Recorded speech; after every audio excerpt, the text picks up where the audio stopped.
Que ce bégaiement a un lien avec le fait que vous soyez devenu chef d'entreprise. Alors Ouais. racontez-nous. Bah, vous savez, moi, avant de faire du Doctolib, j'ai fait 2 choses. Un, j'ai essayé de devenir joueur de tennis. Le parallèle entre sport et entrepreneuriat, je pense qu'il est très fort. Humilité, travail, remise en question. Et 2, bah, j'ai bégayé. Je bégaye encore, d'ailleurs, vous devez l'entendre. Il y a 15 ans, je ne pouvais pas aller chercher le pain à la boulangerie. Et pourtant, aujourd'hui, je suis devant vous. Si vous m'avez dit il y a 15 ans que je serais sur France Inter, je ne vous aurais probablement pas cru.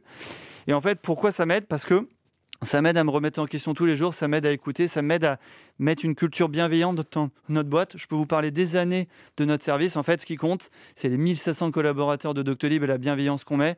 Si vous savez ce que nos collaborateurs font depuis 1 an avec la téléconsultation, les tests, la continuité des soins, les SAMU, les centres Covid, la vaccination, en fait, c'est juste un énorme marathon de travail.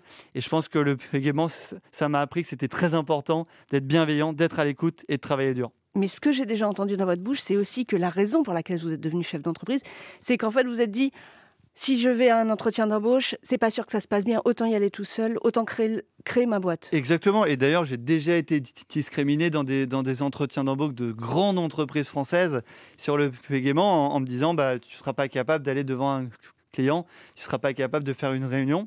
Et donc, voilà, c'est pour ça que j'ai créé mon entreprise en me disant que je pouvais créer une entreprise bienveillante avec une autre culture.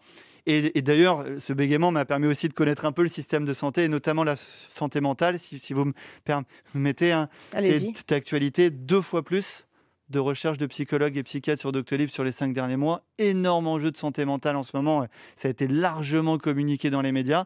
Et pourtant, seulement 20% de consultations de plus, c'est les psychiatres et les psychologues. Clairement, énorme enjeu sur la santé mentale en France. Et j'espère que l'État français et les autorités sanitaires vont résoudre ce problème de la santé mentale. Stanislas Niox-Château, le PDG de Doctolib, merci.